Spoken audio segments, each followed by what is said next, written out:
Muy buenas tardes para todos. Buenas tardes. Nos alegra saludarles. Queremos dejar en sus mentes el siguiente pensamiento: la gracia del Señor Jesucristo, el amor de Dios y la comunión del Espíritu Santo sea con todos vosotros. Amén. Un privilegio poderles tener esta... ¿Cuál noche es? Nuestra tercera noche, ¿cierto? Domingo, lunes, cuarta noche. Domingo, lunes, martes. Hoy es martes, sí. Tercera noche. Ustedes me hicieron confundir.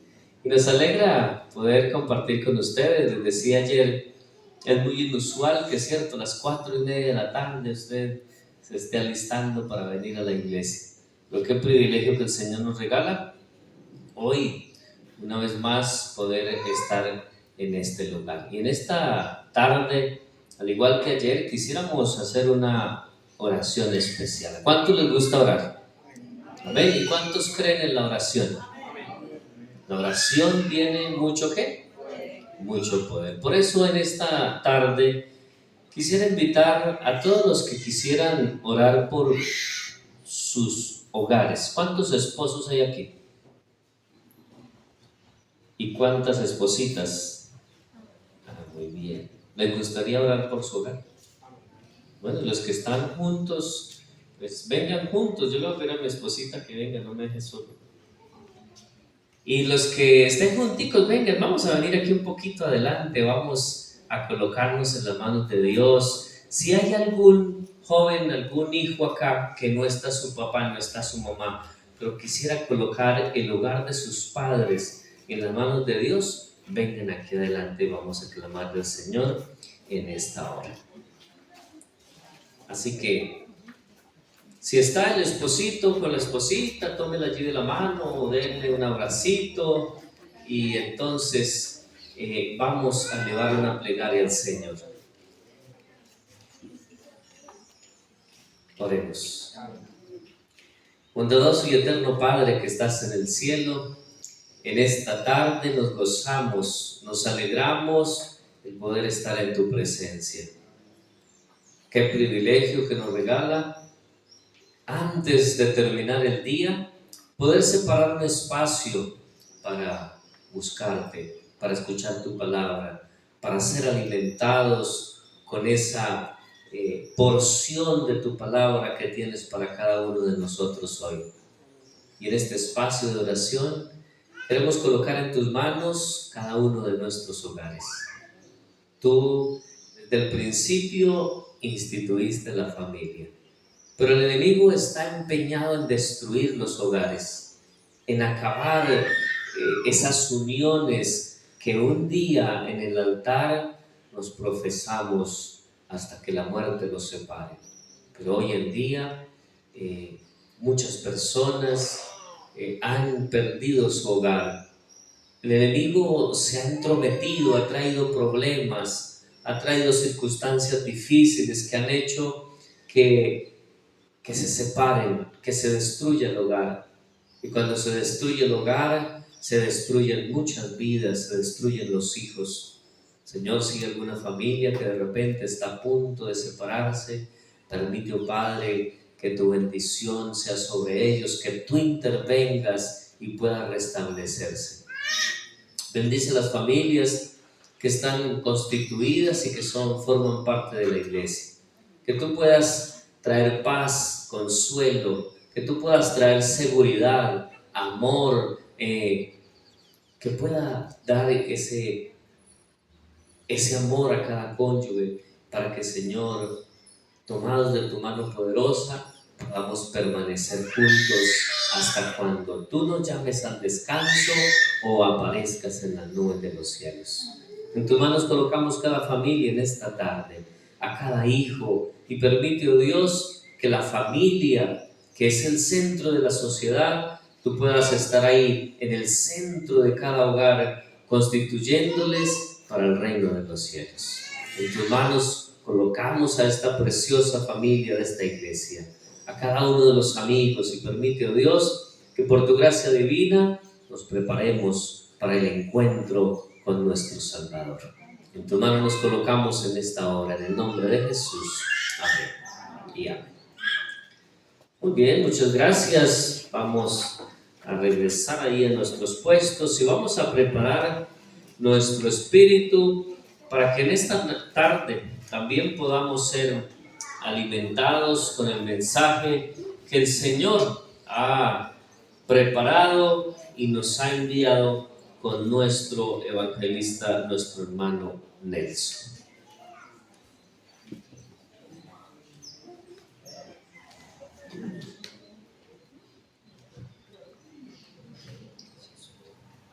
Buenas tardes, hermanos. Dios les bendiga.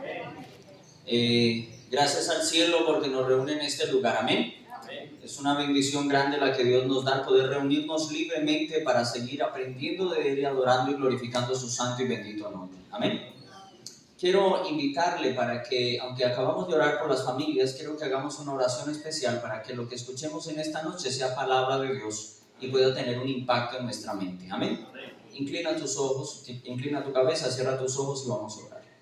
Bondadoso Padre, gracias por tu cuidado, gracias porque nos amas y gracias por esta linda oportunidad de reunirnos como pueblo tuyo para escuchar tu santa y divina voz. Ahora rogamos que nos ayudes a conectarnos contigo para que nada ni nadie nos pueda distraer y podamos tener al Espíritu Santo obrando en nuestra vida, en nuestra mente, y de esa manera que tu palabra tenga poder sobre nosotros. Te lo rogamos por favor en los méritos de Cristo Jesús. Amén. Quiero que abramos la Biblia en el libro de San Marcos capítulo 2. San Marcos capítulo 2. Saben, Jesús cuando estuvo en este mundo, fueron muchas las experiencias que Él vivió, muchos los eventos que se narran. Y por eso es que estamos seguros que cada vez que Jesús pasa, algo pasa. Porque cada vez que Cristo estaba en esta tierra y Él pasaba por ciertos lugares, pasaba cosas, en la gente pasaba cosas, nada quedaba igual después de que Él pasaba. Ahora, en el libro de San Marcos, capítulo 2, versículo 1 al 12, miren lo que dice. Dice, después de algunos días, dice, Jesús entró otra vez en Capernaum. Cuando se supo que estaba en casa, inmediatamente se juntaron muchos, de manera que ya no cabían ni aún a la puerta y les predicaba la palabra. Versículo 3. Entonces vinieron a él unos trayendo un paralítico que era cargado por 4. Y como no podía acercarse a él a causa de la multitud, quitaron parte del techo donde él estaba y a través de la abertura bajaron la camilla en que yacía el paralítico. Al ver Jesús la fe de ellos, dijo al paralítico, hijo, tus pecados te son perdonados. Estaban allí sentados algunos de los escribas, los cuales pensaban para sí, ¿por qué habla este de ese modo? Blasfemias dice, ¿quién puede perdonar pecados sino solo Dios? Y conociendo luego Jesús en su espíritu que pensaban de esta manera dentro de sí mismos, les preguntó, ¿por qué pensáis así? ¿Qué es más fácil decir al paralítico, tus pecados te son perdonados, o decirle, levántate, toma tu camilla y anda? Pues para que sepáis que el Hijo del Hombre tiene potestad en la tierra para perdonar pecados, dijo al paralítico, a ti te digo, levántate, toma tu camilla y vete a tu casa. Entonces él se levantó y tomando su camilla, salió delante de todos, de manera que todos se asombraron y glorificaron a Dios diciendo, nunca hemos visto tal cosa. Yo quiero preguntarle algo, ¿cuántos de ustedes han visto un milagro de Dios? Amén. ¿Es rico ver milagros de Dios? Sí. ¿Cierto que sí? ¿Cómo se siente ver un milagro de Dios? Eso no se explica, eso solo se vive. Y el que lo vive es el que lo goza, como dicen en algunas ocasiones. Y saben una cosa, Cristo pasó, llegó a ese lugar y dice que llegó a Capernaum. Y esa ciudad, Capernaum, era un pueblo relativamente pequeño. Y entonces siempre en un pueblo pequeño, cuando pasa algo, ¿cuántos se dan cuenta? ¿Cuántos se dan cuenta? Todo el mundo se da cuenta. Cuando pasa algo impresionante, todo el mundo se da cuenta. ¿Saben qué tan grande será Palmarito? Esto es Palmarito, ¿cierto? Sí. Esto no es muy grande, ¿cierto? Es relativamente pequeño. Hazte una pregunta. ¿Todos saben que se están reuniendo los adventistas acá? Sí. Sí, deben saberlo, ¿cierto? Porque esto es algo grande que debe pasar. Ahora, ¿sabe qué también espera ver la gente? La gente quiere ver milagros. Y los milagros empiezan ¿dónde? ¿Con quiénes? ¿Con quiénes empiezan los milagros? ¿Con quiénes? ¿Con nosotros? No diga con nosotros, diga conmigo. Porque usted está esperando que le ocurra el milagro. No, pero vean, todavía nada, yo aquí sigo esperando. El punto es que el milagro comienza conmigo. Cuando ocurre un milagro en tu vida, eso impacta a la gente, seguro que sí. Ahora, Capernaum era pequeño, todo el mundo se entera, y dice que apenas supieron que Jesús estaba en la casa, se reunió un montón de gente que no cabía en la casa, quedó repleta la casa. Ahora, ¿qué hacía Jesús cuando estaba en la casa? ¿Qué hacía Jesús? ¿Qué decía el texto bíblico que estaba haciendo Jesús en esa casa? Predicaba la palabra. ¿Saben una cosa? Hay algo importante. ¿Qué hacía? Predicaba la palabra. ¿Saben cuántas invitaciones tuvieron que hacer los apóstoles para que el lugar se llenara? Ni una. Simplemente se enteraron y llegaron. Y después de que llegaron, ¿a qué se dedicaron todo el tiempo en ese lugar? A predicar la palabra. Cristo se dedicó a predicar la palabra. ¿Saben algo interesante? Y es que a veces nosotros hemos perdido de vista que lo central de esto es la palabra de Dios. Y a veces nos enfocamos en tantas cosas tratando de entretener y que parezca lindo. Y a veces la palabra pasa como si fuera simplemente algo más. Pero la palabra es lo central de esto. ¿Sabe usted a qué vino a este lugar? Usted no vino a ver, ahí vamos a ver si va el hermano tal que tanto critica. No, usted no vino a eso. Usted no vino a ver cómo se vistió el hermano, el amigo. Usted no vino a ver eso. Usted vino a escuchar qué cosa. Porque la palabra de Dios tiene poder. ¿Cuántos creen que la palabra de Dios tiene poder? Es súper poderosa la palabra de Dios. Ahora, Jesús les predicaba la palabra. ¿Saben? Jesús mismo dijo que su palabra tiene un poder, que esa palabra puede cambiar vidas. Y por eso Él dijo, a todos atraeré a mí mismo, dijo Jesús. ¿Por medio de qué? De su palabra. Porque su palabra tiene poder. Y ¿saben? Eso falta en medio de nosotros. Si todo Palmarito sabe que aquí se reunirían, ¿a qué se reunirían acá? A predicar la palabra, o por lo menos eso creo que dijimos siempre, ¿cierto? A predicar la palabra. Si se reúne a predicar la palabra y la palabra es poderosa, en el lugar donde se predica la palabra tienen que haber milagros, ¿sí o no? No hay otra cosa que puede suceder. Pero les digo algo. ¿Saben? Hay algo, y es que a veces se nos olvida que el centro de este lugar, ¿quién es? El centro es Cristo. El centro no es usted, el centro no es nadie, el centro es Cristo Jesús. Cuando Cristo es el centro de una iglesia y cuando en esa iglesia Cristo es levantado, esa iglesia brilla para la gloria de Dios. ¿Amén? Pero cuando nosotros seguimos peleándonos como niños berrinchosos entre nosotros y mirando quién es más que quién y yo lo hago mejor, usted la embarra, no. Cuando seguimos en esa tonalidad, la iglesia nunca florece. Pero una iglesia donde se levanta Cristo, la iglesia florece para la gloria de Dios. ¿Amén? Ahora se predicaba la palabra en ese lugar y dice que estando repleta la casa, entonces vinieron, versículo 3, a él unos trayendo un paralítico que era cargado por ¿cuántos? Aquí entra el segundo personaje particularmente especial en esta historia, y el personaje especial era un paralítico, un hombre paralítico. ¿Quién es alguien paralítico? ¿Quién es alguien paralítico? ¿Cómo? No es que no se mueva, no se puede mover, porque quisiera moverse, pero no se puede mover. No se puede mover, era un paralítico, no se podía mover. ¿Y era traído por cuántos? ¿Cuántos tuvieron que ir a llevar a ese paralítico? A veces nosotros decimos, no, hermano, ni vaya por allá, yo a ese ya lo invité. Si no viene eso, ni lo invito. Pero a ese lo llevaron 4. No sé cuántos tienen que ir por una misma persona. Pero 4 llevaron un solo hombre, un paralítico. Hay gente paralítica a nuestro alrededor. Quizás caminan, quizás hasta corren, pareciera. Pero espiritualmente están paralíticos. Y por eso no están en este lugar. Y a veces necesitan a más de uno para que lo lleve a los pies de Cristo Jesús. Ahora, dice que cuando llegaron allí, había tanta gente que ¿cuál era el problema? No podían entrar. Ahora, ¿cuál era el objetivo del paralítico? El objetivo del paralítico era llegar hasta donde Jesús. Pero no podía entrar porque había mucha gente. Ahora, la pregunta es, cuando usted llega a un lugar, a X lugar, tras de todo, usted es un paralítico es como despreciado allá, ay, pobrecito el paralítico. Usted es el paralítico, y cuando usted llega a cierto lugar, ¿qué le proporciona a usted el encontrar un lugar repleto de gente? ¿Qué le da a usted? ¿Cómo? Sí, curiosidad, ¿qué más? ¿Cómo? Estrés, caramba, ¿cómo voy a llegar?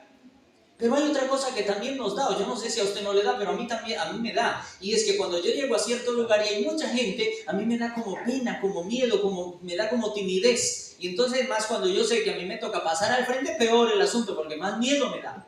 Ahí más me da miedo. Ahora, el paralítico sabía que tenía que llegar allá, pero el paralítico tuvo que enfrentar todos sus miedos, sus cosas, sus frustraciones, su estrés, todo eso tuvo que enfrentarlo para poder llegar hasta donde Jesús. Yo no sé cuáles son sus miedos, yo no sé cuál es lo que lo frena a usted para llegar a Cristo, pero esos miedos tarde que temprano debemos enfrentarlos. ¿Cierto que sí? ¿Saben? Habían 3 cosas particularmente que a mí me causaban miedo, que yo no quería experimentarlas jamás, que yo le pedía a Dios que ojalá eso no tuviera que vivirlo. Lo primero, yo le decía a Dios que a mí no me gustaría andar en ambulancia, o sea, a mí la ambulancia no me gusta, el sonido de la ambulancia me pone como nervioso, no me gusta el asunto. Pero cuando tuve el accidente me andé casi todo el valle en ambulancia.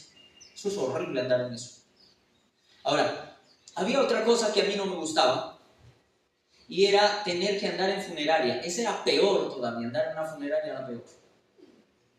Pero saben que cuando murió mi mamá, estábamos en la casa de un hermano, porque ni siquiera era nuestra casa, era la casa de un hermano, y cuando muere mi mamá, entonces mi papá me dice, bueno, vamos a mirar qué hacemos, porque no tenía de eso de seguro, nada, o sea, tocaba ir a buscar una funeraria y todo el asunto. Entonces cuando llegamos donde la funeraria, entonces el señor de la funeraria dijo, pero necesitamos que nos tengan el acta de defunción firmada por un médico. ¿Un médico de dónde? Si mamá estaba en la casa. Entonces él dijo, pero yo tengo un amigo y él siempre me hace el favor de firmar eso. Es un médico amigo de aquí del pueblo, de allá de Sevilla Valle, y él me hace el favor de firmar eso. Y entonces él dijo, bueno, vamos donde el doctor. Bueno, vamos, le dijimos al de la funeraria. Entonces estaba el de la funeraria, estaba mi papá, íbamos con un tío y estaba yo. ¿Cuántos éramos? 4 personas. ¿Cuántos caben en una funeraria? Apretaditos 3, porque el otro es el muerto, pero él se va atrás. Y entonces, bueno, se subió pues obvio el de la funeraria, se subió entonces mi tío, y se subió entonces mi papá, pues entonces yo quedé por fuera, y yo como que respiré, y yo, ay, menos mal, no me toca ir. Y entonces yo le dije, bueno, yo lo espero acá, le dije a mi papá. Entonces mi papá me dice, no, ¿cómo me va a dejar solo en esta? Vamos. Yo le dije, no, papá, no puedo, no cabemos. Pues ni en las piernas, porque ese asunto era estrecho allá, entonces no cabemos. Y el de la funeraria, muy amable, le dice, no, tranquilo, aquí se puede ir. Y va y recoge donde después iban a meter a mi madre y me dice, métase aquí atrás. Y yo, no, pero trate que no me gusta andar en funerarias, se me va a meter atrás. No, pero ¿cómo? ¿Saben? A veces hay cosas difíciles de enfrentar, pero sin querer muchas veces las tenemos que enfrentar. Pero ahí es donde viene algo interesante. Cuando tú las enfrentas solo, el miedo te puede carcomer y terminar mal. Pero cuando tú las enfrentas de la mano de Cristo Jesús, lo puedes superar para la gloria del Padre Celestial. ¿Amén? Hay miedos que nos frustran, hay miedos que nos frenan. ¿Saben? Había otra cosa que yo le pedía a Dios que no tuviera que vivirla. Yo sabía que mi mamá iba a morir. Pero yo le decía a Dios, yo no quiero verla morir. Yo no quiero verla morir. Eso es traumático. Y entonces... recuerdo que mi mamá nos la entregaron del hospital de la clínica de Cali, nos la entregaron y dijeron, llévenla a la casa y cuídenla lo mejor que puedan y esperen que muera porque ya no hay nada que hacer.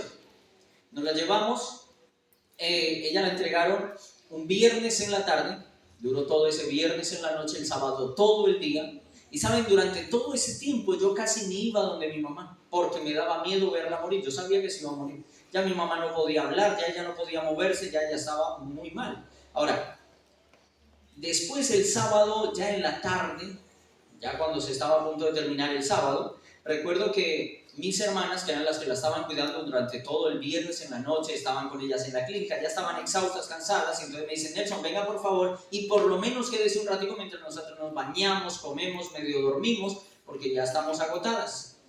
Fuimos y nos quedamos en esa habitación solo con mi mamá, estaba mi papá, mi mamá en persona, y recuerdo que yo le cogí una manito a mi mamá, y yo comencé a orarle a Dios por mi mamá. Y saben que en esas circunstancias, cuando estábamos ahí, mi papá tenía la cabeza de mi mamá cargada en las piernas de él. Y hubo un momento en que mi papá dijo, descansó la viejita. Y cuando yo abro mis ojos, puedo ver cuando mi mamá hace esto, como que puja, el último aire que había en su cuerpo. Y tuve que ver morir a mi madre. Y saben, es una imagen que eso es como si hubiera sido ayer, eso es feo. Feo ver eso en mi mente, porque cuando lo recuerdo es complejo. Pero saben, es ahí donde les digo que nuestra vida solo tiene sentido a los pies de Cristo Jesús.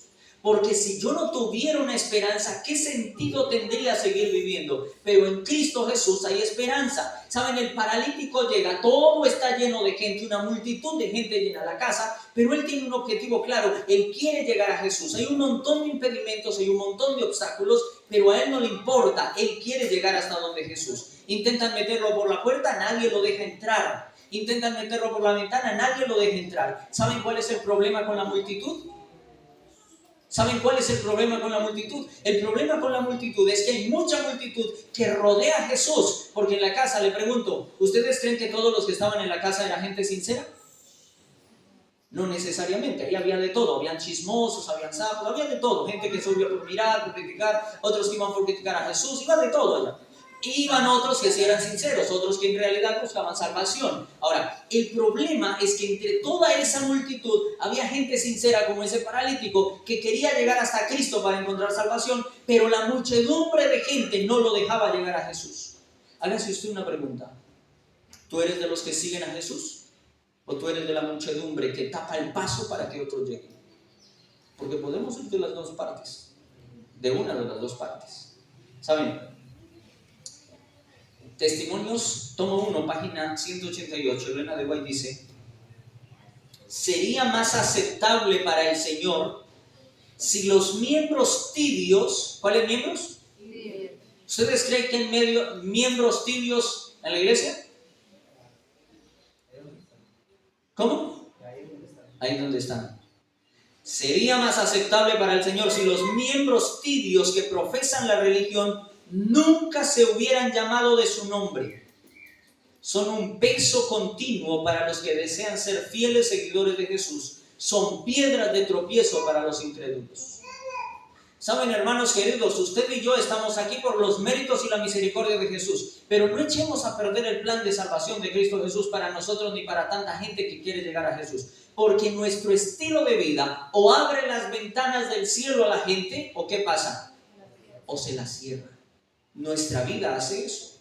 Ahora, no hay que ser perfecto para estar con Jesús, pero sí hay que estar dispuesto a creer y confiar en Él y avanzar por fe hacia la voluntad que Él nos pone frente a nosotros. Amén. Ahora, este hombre trató de entrar por un lado, por el otro, trató de hacer una cosa, la otra. Al ver que no podía entrar, optó por la solución extrema. ¿Cuál era?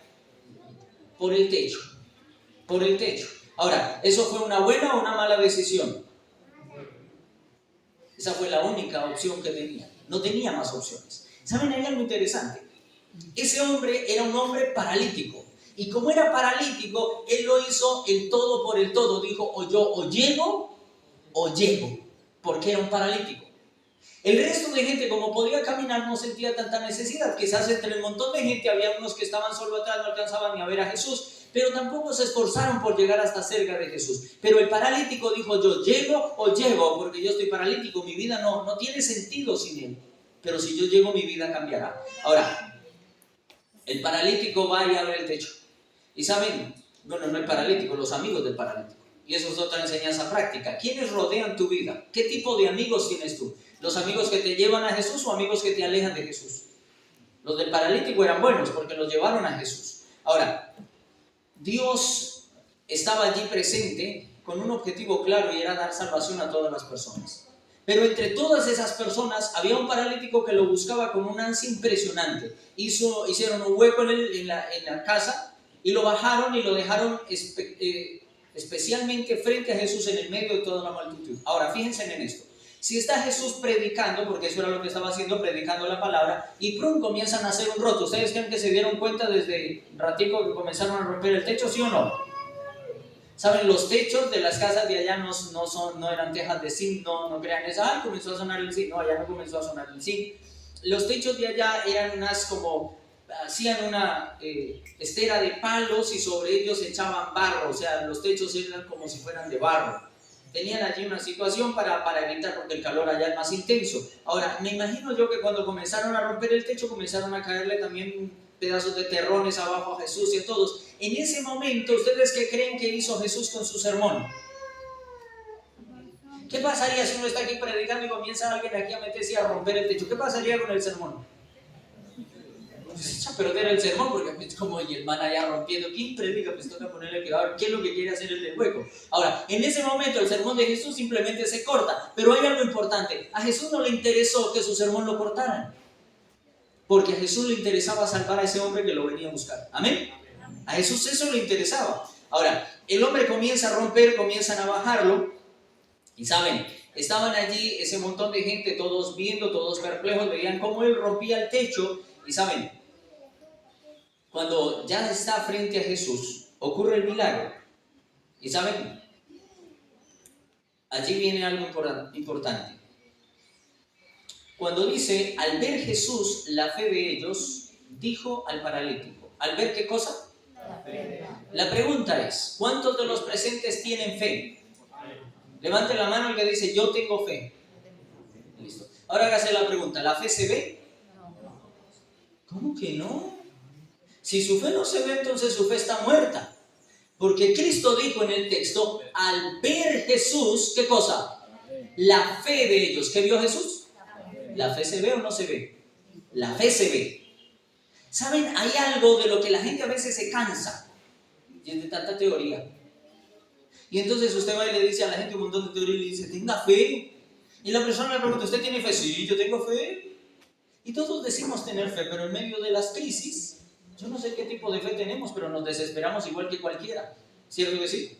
Ahora, la fe se ve. Jesús dijo, al ver Jesús la fe de ellos. Hermano querido, si nuestra fe no se está viendo, eso no es una verdadera fe. La fe de un hijo de Dios se tiene que ver. ¿Amén?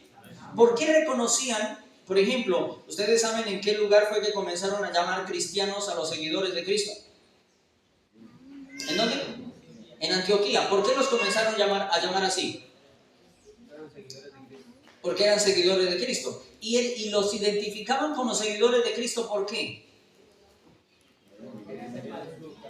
Porque se parecían a Cristo, porque actuaban como Cristo, porque eran similares a Cristo. Por eso los comenzaron a llamar cristianos, seguidores de Cristo. Ahora, esos cristianos eran semejantes a Cristo. Ahora la pregunta es, ¿cuántos de los presentes nos llamamos cristianos? Todos nos llamamos cristianos. Ahora la pregunta es, ¿por qué nos llaman cristianos a nosotros? Porque nos parecemos a Cristo. Porque lo seguimos. Amén. O veces quizás nos llaman simplemente porque venimos a la iglesia. Y saben que somos adventistas porque el sábado nos vestimos diferente. O cuando hay campaña, por ejemplo. O saben que de pronto nosotros tenemos ciertas costumbres. Ay, sí, él es cristiano. El vecino es cristiano. Y cuando escuchan gritar a la vecina, uy, esa vecina se grita, pero esa es cristiana. También es cristiana. ¿Saben? Nosotros deberíamos ser cristianos porque nos parezcamos a Cristo Jesús. El parecernos a Cristo nos debe dar distinción. Y Cristo dice, al ver Jesús la fe de ellos, vio Jesús la fe en ellos, y dice, al ver Jesús la fe de ellos, ¿qué le dijo al paralítico? Le dijo al paralítico, ¿usted por qué está así? ¿Le dijo eso? Le dijo al paralítico, usted se merece, bandido, usted está así porque usted se lo merece. ¿Le dijo eso? No, tampoco le dijo eso. Pero ¿qué decimos nosotros cuando alguien está en pecado? Ah, sí está sufriendo, está pagando. Si ven, yo le dije que no lo hiciera. Comenzamos a criticar y a juzgar. Y saben que eso no hace ningún bien ni en la obra ni en las personas. Porque ¿quiénes somos nosotros para juzgar? El apóstol Pablo dice, el que esté firme, miren que no caiga. Ahora, Dios necesita que entendamos que nuestra misión es una misión de salvar, de redimir. Ahora, al ver Jesús la fe de ellos, dijo al paralítico, hijo, ¿qué cosa? Tus pecados te son perdonados. ¿A cuántas personas les molestó que Jesús dijera, tus pecados te son perdonados? ¿A cuánto les molestó? A un montón de gente, no sé cuántos, no podemos numerarlos, pero un montón de gente de los presentes les molestó que Jesús les dijera, tus pecados te son perdonados. Ahora, ¿por qué los pecados de ese hombre le fueron perdonados? Por la fe, porque creía en Dios. Y hemos dicho estos días que ¿cuál es la clave para ser salvos? Creer. Es tan sencillo como eso. ¿Quién quiere ver milagros? Y todos decimos amén. Y a veces, ¿por qué nos demoramos tanto para ver milagros? Porque no creemos en Dios. Saben, el creer debe ser para avanzar por fe. Tú no debes avanzar porque ves, tú debes avanzar porque crees en aquel que te envió. Amén. Saben, cuando mi mamá estaba grave en el hospital, en la clínica, ella comenzó a notar algo extraño en el comportamiento de mis hermanas, de mi tía que estaba cuidándola a ella. Y entonces mi mamá comenzó a sospechar y a decir algo pasa. Y entonces ella fue directa y les preguntó a mis hermanas, ¿qué pasó con Nelson? O sea, conmigo. Y en ese momento yo me había accidentado y me estaba muriendo en otra clínica, porque quedé re mal en otra clínica. Y saben, ella le preguntó qué pasó con Nelson. Y entonces mi mamá, ¿pero por qué pregunta por él? Le dijeron, no, porque a él le pasó algo. ¿Qué le pasó a él? Yo no soy una mamá, sabe. Eso es interesante.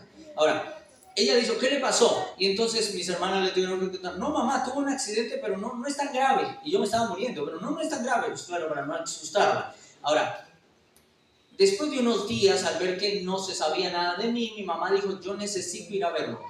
Yo necesito ir a verlo. Y saben, no sé cómo, pero sacaron permiso en el hospital donde ella la tenían, la llevaron en ambulancia hasta otra ciudad donde me tenían a mí. Y saben, cuando mi mamá llegó a la sala de espera para después pasar a poder verme, en esa sala de espera, cuando ella entró, la sorpresa fue que estaba repleto de gente de la vereda donde yo fui criado. Es un poco de papás y de mamás, de hombres, señores, señoras, y todos no, pero muchos de los compañeros con los cuales yo había estudiado. Y eso estaba repleto de gente de la vereda. Y entonces cuando mi mamá llegó al lugar, apenas la vi entrar, de que ella estaba llevada porque estaba muy enferma. Cuando a ella la vieron, todos comenzaron a llorar, las señoras, mis compañeros, hasta algunos señores lloraban y le decían, ay, doña Lucero, lo sentimos, su hijo tan bueno que era. Bueno, yo estaba en coma, pero no me había muerto. Pero ellos comenzaron a darle el sentido pésame a mi madre. ¿Saben? Ahí me asombra lo que mi mamá hacía, porque mi mamá les contaba, mi mamá era muy chillona, o sea, por todo chillaba. En esas circunstancias fácilmente ella se hubiera desboronado, pero era impresionante que ella tenía su fe cimentada en Dios. Ella caminaba por lo que esperaba de Dios, no por lo que veía, porque lo que veía era una desgracia. Ahora, ella ni siquiera le prestó atención a ninguno, ella siguió y fue hasta allá donde estaban los doctores, bueno, enfermeros, no sé, y les dice, venga, yo vengo a ver a mi hijo, se llama tal. Dijo, bueno, sí señora, ya buscamos el espacio. Mi mamá entra y entonces va con mi tía.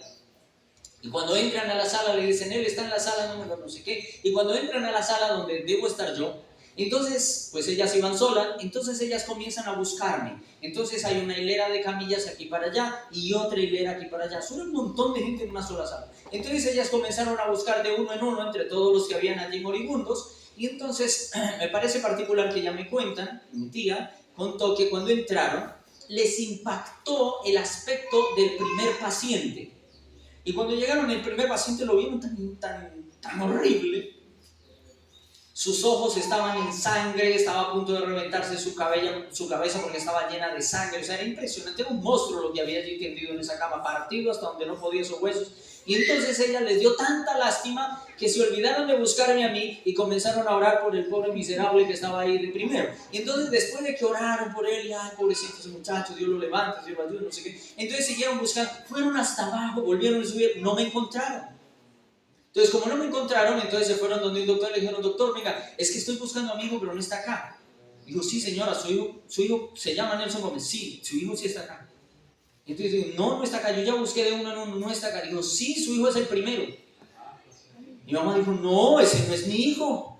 Hasta estuvimos orando por esa pobre criatura, pero ese no es mi hijo. Dijo, sí señor, ese es su hijo, venga, le muestro. Y cuando fueron arriba, claro, obviamente está marcado con el papel allá, Nelson Javier Gómez. Ay, caramba, ese sí era el hijo.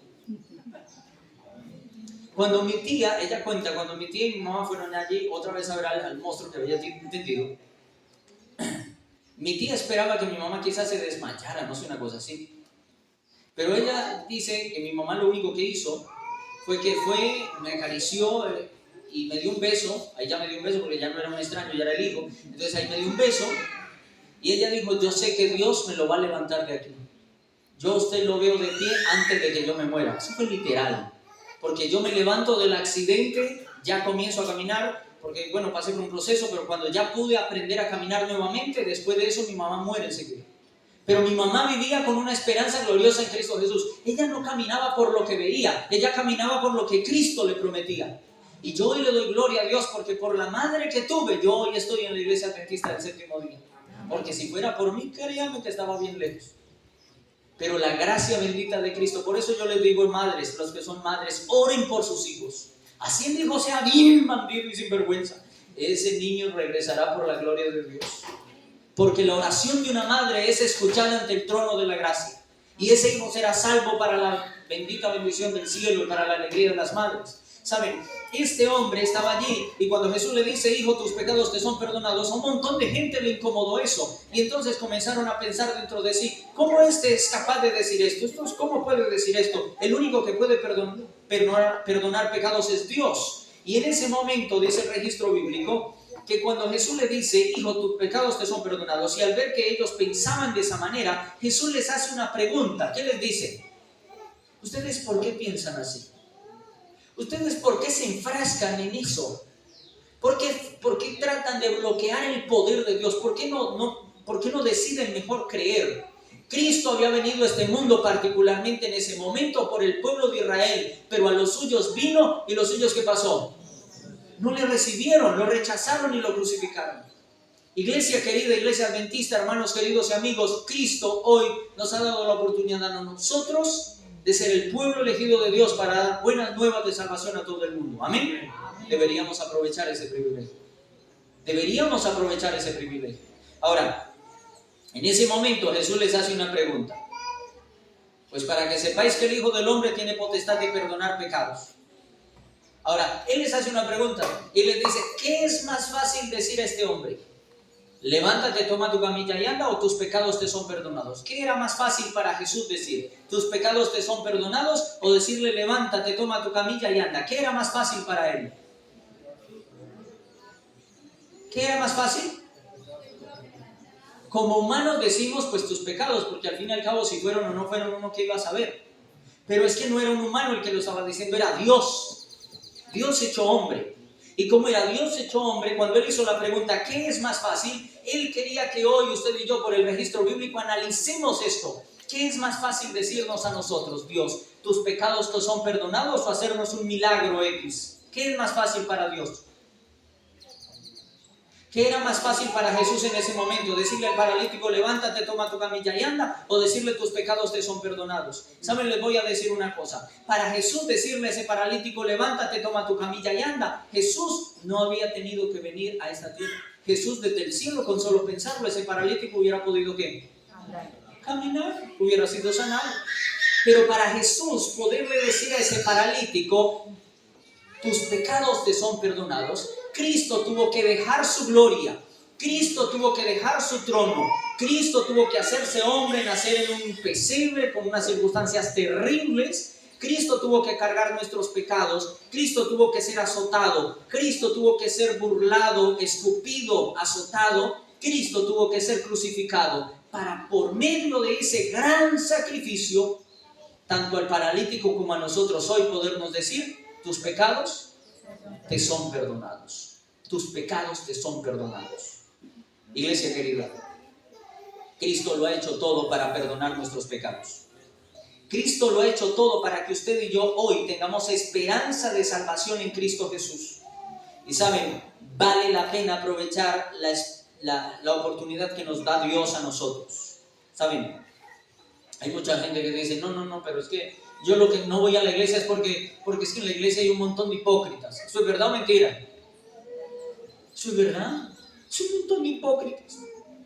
Pero son hipócritas que están buscando la misma salvación que todos los demás. Que queremos ser salvos por la gracia bendita de Cristo Jesús. Y recuerden ustedes, nosotros no venimos a este lugar porque sean santos y perfectos, sino porque es un hospital en donde el Rey de Reyes y Señor de Señores promete terminar la obra en cada uno de nosotros. ¿Amén? ¿Saben? Cuando yo me levanto del accidente, Dios hizo el milagro. Y les voy a contar un pedacito del milagro antes del especial. A mí me entregan del hospital, pasaron muchas cosas, pero a mí me entregan de la clínica porque un día se acabó el dinero del seguro de la moto. Y entonces, como se acabó la plata, eso, hasta ahí le importó usted a los médicos, el favor y se sale. Entonces llamaron a mi papá y le dijeron, necesitamos que se lleve a su hijo. Pero yo todavía estaba conectado a un montón de cosas. Ahora, llegó el día de que me iban a entregar y mi papá pregunta, dice, bueno, pero ustedes me pueden prestar una ambulancia para llevarlo a donde lo vayan. Sí, claro. Ay, qué bueno. Sí, le vale 500,000.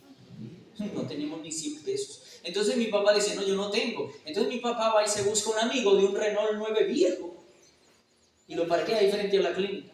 Cuando a mí me bajan conectado a un montón de cosas y el médico ve el carro viejo que me iban a echar a mí ahí, el médico le dice a mi papá, le dice, señor, ¿para dónde va usted? En ese momento íbamos para otra ciudad, Roldanillo Valle, donde nos iban a prestar una casa para hospedarnos. Y entonces en ese momento le dice el médico, le dice, señor, no pierda tiempo, mejor voltee hacia donde quedan las funerarias, ese muchacho no le dura media cuadra, se muere enseguida.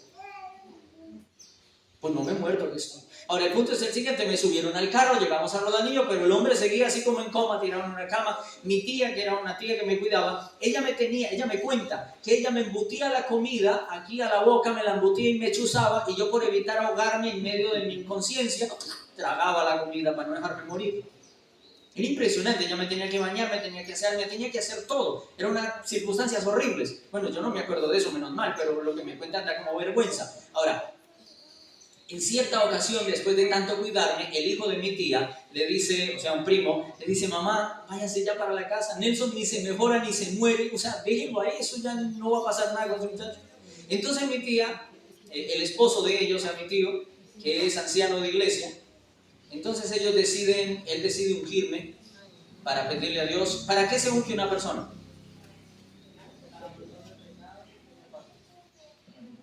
Ahora, uno lo unge pidiéndole a Dios: Señor, si es tu voluntad, levántalo. Pues si no, pues levántalo, ¿sí? Pero, ¿saben? Mi tío me contó que cuando me fueron a ungir, bueno, cantaron, oraron, echaron el aceite. Cuando llegó el momento de la oración, él me dijo: hijo, yo la verdad le confieso, yo en esa oración no oré para que usted fuera levantado. Yo lo único que le dije a Dios: Señor, por favor, que se muera rápido. Ya está muy mal, o sea, que rápido se muera. Y después de esa oración, entonces, para terminar, llegaron y dijeron: vamos a cantar el himno que a Nelson más le gustaba. Y el himno que más me gustaba, y aún me gusta, es Cuando suene la trompeta. Y cuando comenzaron a cantarlo, el que estaba ya muerto casi, comenzó a gritar el himno: cuando suene la trompeta. Y entonces ellos se asustaron, porque el himno que estaba muerto ahora. Y comenzó a gritar, y lo terminé de cantar y volví y lo canté. En ese momento mi tío dijo: este no se va a morir, este Dios lo puede levantar. ¿Saben una cosa, hermanos queridos? Dios está aquí para hacer milagros en la vida de nosotros. Y en la vida de nosotros, por medio de nosotros, en la vida de muchas personas que necesitan milagros para la gloria de Dios. ¿Cuántos queremos ser esos canales de bendición y de milagros para muchas personas? Cristo está disponible. Pero hoy, querido amigo y hermano, yo no sé si usted se siente paralítico, pero ojalá se sienta paralítico, porque cuando uno es paralítico, nada ni nadie lo para hasta llegar a Cristo Jesús. Amén. Ahora, no estoy diciendo que usted tiene que pasar por una crisis terrible, pero sí estoy diciendo que hoy usted debe de decidir, decirle a Cristo: Cristo, yo quiero entregarte toda mi vida. Quiero prepararme para estar contigo en el reino de los cielos. ¿Cuántos quieren prepararse para estar con Jesús en el cielo? Ahora, ¿ustedes creen que necesitamos milagros en nuestra vida? ¿En nuestro carácter?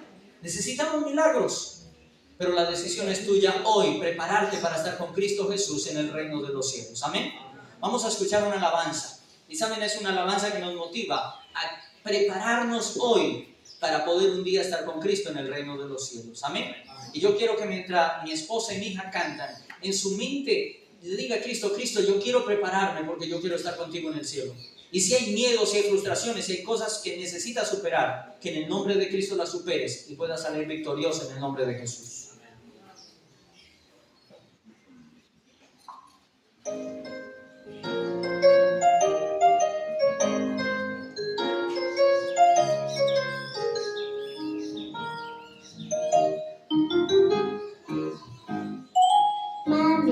Enséñame ahora que soy niña a andar en el camino que Jesús dejó aquí.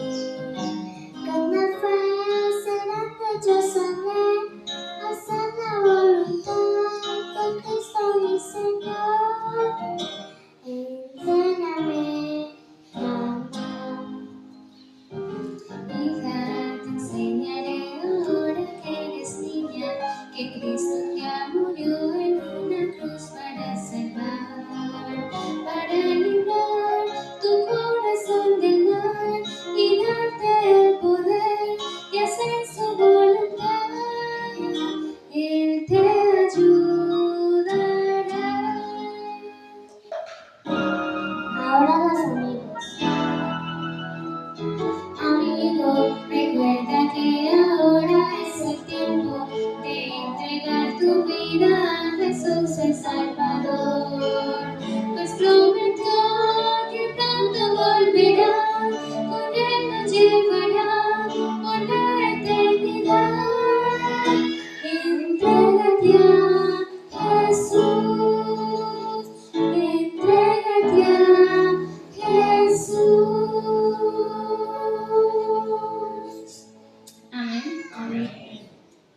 ¿Cuántos hoy quieren entregarse a Cristo Jesús? ¿Cuántos quieren decirle a Cristo, yo quiero experimentar la salvación que viene de ti? Amén. Yo quiero que me acompañes a ponerte de rodillas y a poner tu vida en las manos de Dios y decirle, Señor, yo quiero que mi vida sea salva por los méritos de Cristo Jesús. Poderoso Dios y amante Padre que estás en el cielo, gracias te damos porque eres un Dios amante y bondadoso. Y aunque quizás aquí habemos un montón de paralíticos espirituales, tú estás dispuesto a darnos la vida, que podamos volver a caminar por la gracia bendita de Cristo Jesús. Eterno Dios, pongo en tus manos la vida de cada uno de mis hermanos y amigos aquí presentes, para que si hay miedo, si hay cosas que evitan que entreguen sus vidas a Jesús, tú les des el valor en el nombre de Jesús por el poder del Espíritu Santo y puedan salir vencedores entregando sus vidas a Jesús. En tus manos encomiendo este lugar, para que la gloria de Dios inunde nuestras vidas y haya milagros en nuestra experiencia. Gracias porque nos hablaste en esta tarde. Permite que podamos aprovechar la salvación que quieres darnos y podamos vivir para ti por el resto de nuestras vidas. Te lo ruego por favor en los méritos de Cristo Jesús. Amén.